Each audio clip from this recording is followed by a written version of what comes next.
Movie की शुरुआत एक गर्ल्स हॉस्टल में होती है। विवियन और सोफिया बेस्ट फ्रेंड्स हैं। वो दोनों गोद लेने की बात करते हैं, जिससे हमें ये पता चलता है कि सारी लड़कियां अनाथ हैं। हॉस्टल के नियम बहुत ही स्ट्रिक्ट है।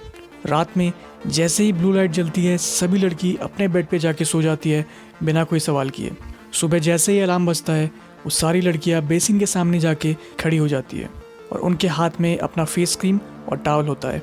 उन्हें रोज़ अपना फेस एक कैमरे के सामने धोना पड़ता है। अगर किसी ने इस चीज़ में थोड़ी सी भी गड़बड़ की तो वो बहुत मुसीबत में पड़ सकता है। एक दिन जब विवियन के चेहरे धोने की बारी है, तभी सोफिया अपना फेस क्रीम गिरा देती है। सोफिया की नज़र कमज़ोर है, इसलिए उसे क्रीम ढूंढने में दिक्कत होती है। विवियन दौड़ के उसकी हेल्प करने जाती है, पर जब वो वापस आती है, उसका चेहरा धोने का टाइम निकल गया था। अलार्म बज जाता है और 2 गार्ड उसे वहाँ से लेके चले जाते हैं। सोफिया और बाकी बच्चे डर से अपना चेहरा दीवार की ओर करके खड़े हो जाते हैं। जिस बिल्डिंग में ये सारी लड़कियां रहती है उस शहर से काफ़ी दूर है। उसमें सूरज की रोशनी आने की भी कोई जगह नहीं। जो लड़कियां इस बोर्डिंग स्कूल में रह रही है, उन्होंने आज तक सूरज नहीं देखा है। ये लड़कियां तब से इस बिल्डिंग में हैं जब से उनका जन्म हुआ था, और यहाँ नवजात बच्चों को लेवल 0 में रखा जाता है। जैसे जैसे वो बड़ी होती जाती है, सब ऊपर वाले लेवल में जाने लगते हैं। सबसे ऊपर का लेवल 16 है। जब ये लड़कियां लेवल 16 में पहुंच जाती है, उन्हें गोद ले लिया जाता है। सब लड़कियों को बचपन से ही यही सिखाया गया है कि उन्हें साफ सुथरा रहना है। एक चीज़ उन्हें रोज़ बोली जाती है कि लड़कियों को ना ही जिज्ञासु होना चाहिए और ना ही उन्हें गुस्सा आना चाहिए। उन लड़कियों को कभी भी पढ़ाया लिखाया नहीं गया। कुछ साल बाद सोफिया और विवियन लेवल 16 में फिर से मिलते हैं, पर विवियन अभी भी सोफिया से नाराज़ है क्योंकि लेवल 10 में उस सोफिया की हेल्प करते हुए पकड़ी गई थी। विवियन अब स्कूल की सबसे अच्छी स्टूडेंट है क्योंकि वो सारे नियम मानती है और वो कोई सवाल भी नहीं करती। सारी लड़कियां लेवल 16 पर पहुंचकर बहुत ही खुश है। उनके पहले दिन वो सब अपने लिए बेड सेलेक्ट करती है और अपने विटामिन कैप्सूल खाने लगती है। फिर वो सब खाना खाती है और अपने काम में लग जाती है। उस दिन सोफिया विवियन को कुछ बात बताने के लिए बाथरूम लेके चले जाती है, पर विवियन उसकी कोई बात नहीं सुनना चाहती। मिस ब्रिक्सेल उनकी सुपरवाइज़र है। उस दिन असेंबली में वो एक खुशखबरी लेके आती है।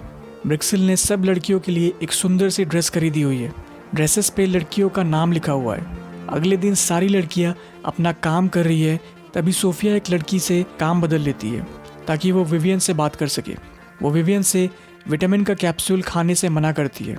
इससे पहले कि वो और कुछ बता पाती, दूसरी लड़की वहाँ आ जाती है और विवियन को वहाँ से लेके चली जाती है।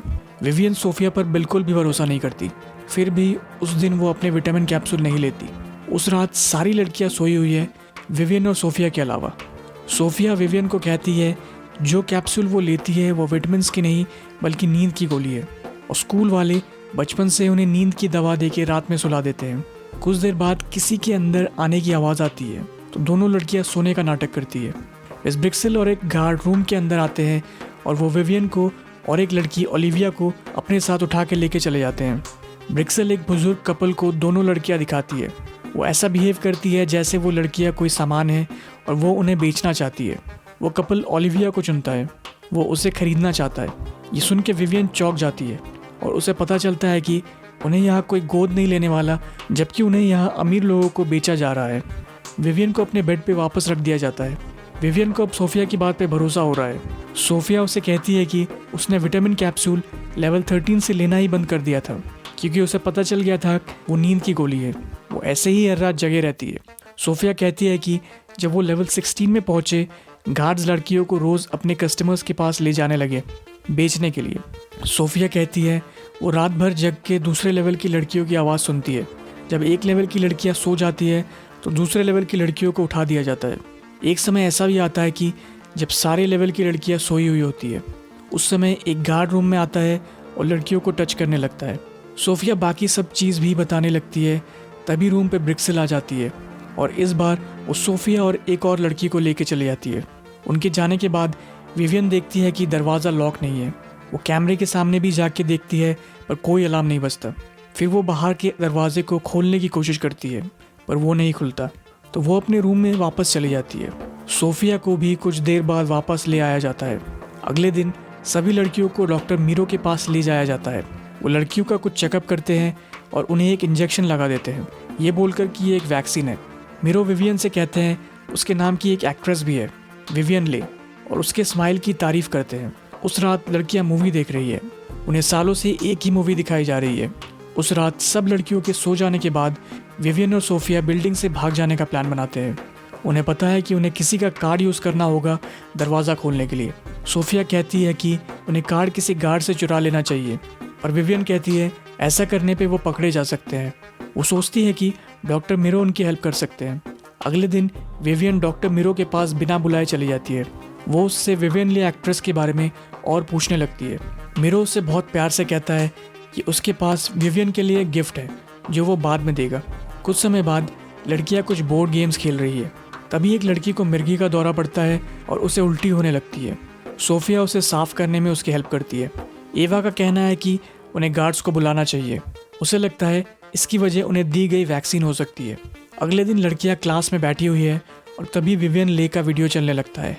विवियन को पता है कि डॉक्टर मिरो ने वो वीडियो उसके लिए चलाया है। अगले बार जब वो मिरो के पास जाती है वो उसे वीडियो के लिए थैंक्स कहती है, पर बात करते हुए मिरो को विवियन पे शक होने लगता है कि विवियन अपनी मेडिसिन नहीं ले रही है। तो मिरो उसे एक इंजेक्शन लगा देता है जिससे विवियन को नींद आने लगती है। सारा दिन विवियन को नींद आती रहती है जिसकी वजह से वो ठीक से बात नहीं कर पा रही। एवा ये देख लेती है और उसे लगता है कि विवियन ने नहाया नहीं है, और वो मिसेस ब्रिक्सेल को ये बता देती है। वो सारी लड़कियों को जमा करती है और विवियन को पनिशमेंट देने के लिए अपने साथ ले जाती है। फिर वो विवियन को एक छोटे से जेल में डाल देती है और कहती है कि अपनी गलतियों के बारे में सोचो यहाँ बैठ के। ब्रिक्सेल फिर अपने रूम में वापस चले जाती है। वो वहाँ 2 ग्लास में वाइन डालती है और ये दिखाया जाता है कि डॉक्टर मिरो और वो एक कपल है। वो अपने बॉस के बारे में बात करते हैं जो उन्हें कस्टमर ला के देता है। मिरो कहता है कि उनका बॉस नई लड़कियां लाना चाहता है स्कूल में। तो ब्रिक्सेल को ये बात पसंद नहीं आती और इस धंधे से बाहर निकलना चाहती है। मिरो उसे मनाने के लिए कहता है कि उन्हें इस बार छोटी बच्चियां लाने की ज़रूरत नहीं है, वो कुछ 16 साल की लड़कियों को ला सकता है, पर ब्रिक्सेल फिर भी नहीं मानती। उस रात विवियन अभी भी जेल में बंद है और सोफिया एक चादर का यूज़ करके एक फंदा बनाती है। उसका प्लान उस गार्ड पे अटैक करने का है जो रात को लड़कियों को छूने आता है। तभी एक गार्ड अंदर आ जाता है। वो एक लड़की को छूने ही जाता है कि सोफिया उस पर अटैक कर देती है। फिर वो दौड़ के विवियन को बचाने जाती है, पर इससे पहले सोफिया उसे बचा पाए गार्ड उस पर अटैक कर देता है। वो सोफिया को मारने ही वाला है कि तभी एक आयरन का यूज़ करके सोफिया उसे मार देती है। उसके कपड़े खून के छींटों से भर जाते हैं। सोफिया फिर उसका कार्ड लेके विवियन को बचाने भागती है, लेकिन तभी अलार्म बजने लगता है और सोफिया दौड़ के अपने रूम में चली जाती है। विवियन चिल्लाती है इस बार सोफिया उसे छोड़ के ना जाए। कुछ देर बाद ब्रिक्सेल विवियन को बाहर निकालती है और उसे सारी लड़कियों के साथ लाइन में खड़ा कर देती है। मिरो भी वहीं पे है। वो कहते हैं कि सोफिया ने सबको धोखा दिया है और उसे इस बात की पनिशमेंट मिलेगी। फिर वो सबसे पूछते हैं कि क्या उनके पास कार्ड है जो सोफिया ने चुराया था। कोई कुछ नहीं कहता, पर सोफिया ने अपना कार्ड पहले ही छुपा दिया था। डॉक्टर मिरो बहुत गुस्से में है। वो लड़कियों को धमकी देते हैं कि अगर सच नहीं बताया तो वो एक एक करके सबको पनिशमेंट देंगे। वो फिर एक गार्ड को रीटा नाम की लड़की को अपने साथ ले जाने के लिए कहते हैं। वो रोने लगती है और कहती है कि उसने कुछ नहीं किया, लेकिन गार्ड उसे ले जाते हैं।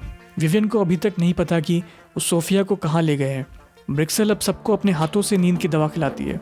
उस रात विवियन अपने हाथ में अपना हेयर क्लिप घोंपते रहती है ताकि उसे नींद ना आए। वो सोफिया के बेड में उसका कार्ड ढूंढने की कोशिश करती है, पर फिर उसे वो कार्ड अपने ही बेड पे छिपा हुआ मिलता है। सोफिया ने वो विवियन के भागने के लिए वहाँ छिपा दिया था। विवियन कार्ड का यूज़ करके दरवाज़ा खोलना चाहती है, पर वो काम नहीं करता। उसके बाद वो अपना हेयर पिन का यूज़ करके दरवाजे को ही हटा देती है और बाहर निकल जाती है। वो फिर डॉक्टर मिरो के रूम में जाती है जहाँ उसे ब्रिक्सेल मिलती है। ब्रिक्सेल उसे बेहोशी का इंजेक्शन देना चाहती है, पर विवियन उसे ही वो इंजेक्शन लगा देती है। विवियन फिर उससे सोफिया के बारे में पूछती है, पर ब्रिक्सेल कुछ नहीं बताती। विवियन फिर बिल्डिंग के नीचे बनी जेल में सोफिया को ढूंढने चली जाती है। सोफिया वहाँ एक रूम में बंद है। ब्रिक्सेल का कार्ड यूज़ करके वो उसे निकाल लेती है, पर उसके हाथ अभी भी बंधे हुए हैं। उन दोनों को फिर एक रूम में एक कैंची मिलती है। विवियन उसका यूज़ करके सोफिया का हाथ खोल देती है, पर तभी उन दोनों को उनकी फ्रेंड रीटा की बॉडी मिलती है जिसे सुबह गार्ड्स ले गए थे। वो दोनों ये देख के डर जाते हैं कि रीटा के चेहरे की स्किन निकाल दी गई है। अब वो इस जगह से जितनी जल्दी हो सके भाग जाना चाहते हैं। सोफिया दूसरी लड़कियों को भी बताना चाहती है, पर विवियन बस यहाँ से जल्दी निकल जाना चाहती है। तो वो डिसाइड करते हैं कि सोफिया सारी लड़कियों को एक रूम में जमा करेगी और विवियन यहीं वेट करेगी। फिर सोफिया जितनी लड़कियों को बुला सकती थी बुला के एक रूम में ले जाती है और विवियन सबका बाहर वेट करती है। विवियन कुछ गार्ड्स की आवाज़ सुनती है, फिर वो वहाँ से भाग के एक दूसरे रूम में चले जाती है। वहाँ उसे एक टीवी दिखता है, उसमें एक वीडियो प्ले होने लगता है। ये विवियन को किसी तरह का ऐड लगता है। उसमें डॉक्टर मिरो एक्सप्लेन कर रहे हैं कि कैसे एक जवान लड़की का चेहरा अपने चेहरे पे लगा के कैसे एक औरत अपनी जवानी वापस पा सकती है। विवियन को सब समझ में आ जाता है। उन्हें बचपन से ही स्कूल में रखा जाता है बिना सूरज की रोशनी के, ताकि जब वो बड़ी हो जाए तब उनकी स्किन का यूज़ करके ये लोग अमीरों को बेच सके और काफ़ी पैसे कमाए। रीटा के चेहरे का स्किन निकला हुआ था क्योंकि उसका चेहरा एक कस्टमर को पसंद आ गया था। दूसरी तरफ सोफिया सारी लड़कियों को एक रूम में जमा करती है और सब कुछ समझाने की कोशिश करती है, पर किसी को उस पर भरोसा नहीं होता। बाकी स्टूडेंट्स गार्ड को बुलाने की धमकी भी देते हैं, पर तभी विवियन ब्रिक्सल को लेके वहाँ आ जाती है। उसे कुछ होश नहीं है। विवियन सबको रीटा के चेहरे के बारे में बताती है। फिर वो ब्रिक्सल के चेहरे के निशान सबको दिखाती है, जिससे पता चलता है कि उसने भी किसी का चेहरा लगाया हुआ है। ये देख बाकी लड़कियों को सोफिया की बात पे भरोसा होने लगता है। वो ब्रिक्सल को जेल में बंद कर देते हैं और वहाँ से भाग जाना चाहते हैं, लेकिन गार्ड्स उन्हें बीच में ही ढूंढ लेते हैं। ज़्यादातर लड़कियाँ भाग जाती है, पर सोफिया को एक गार्ड पकड़ लेता है। वो उसे चोट पहुँचाने की कोशिश करता है, पर सोफिया उसे बिल्डिंग से गिरा देती है और मार देती है। बाकी गार्ड सोफिया और विवियन को पकड़ने ही वाले थे कि तभी वो एक घर में जाके छुप जाते हैं। डॉक्टर मिरो और गार्ड घर के बाहर है। मिरो विवियन को बहुत प्यार से बात करके बाहर बुलाने की कोशिश करते हैं, पर तभी विवियन अपना चेहरा काट लेती है और मिरो से कहती है कि वो अब उनके किसी काम नहीं आएगी। तभी एक गार्ड के पास उनके बॉस का फ़ोन आता है और वो उन्हें मिरो को मारने का ऑर्डर देता है, क्योंकि वो लड़कियों को कंट्रोल नहीं कर पाया। उस रात दोनों लड़कियां उस घर में ही बिताती है। अगली सुबह पुलिस उन्हें आके बचा लेती है। मूवी की एंड में विवियन और सोफिया को पहली बार बारिश देखते हुए दिखाया गया है।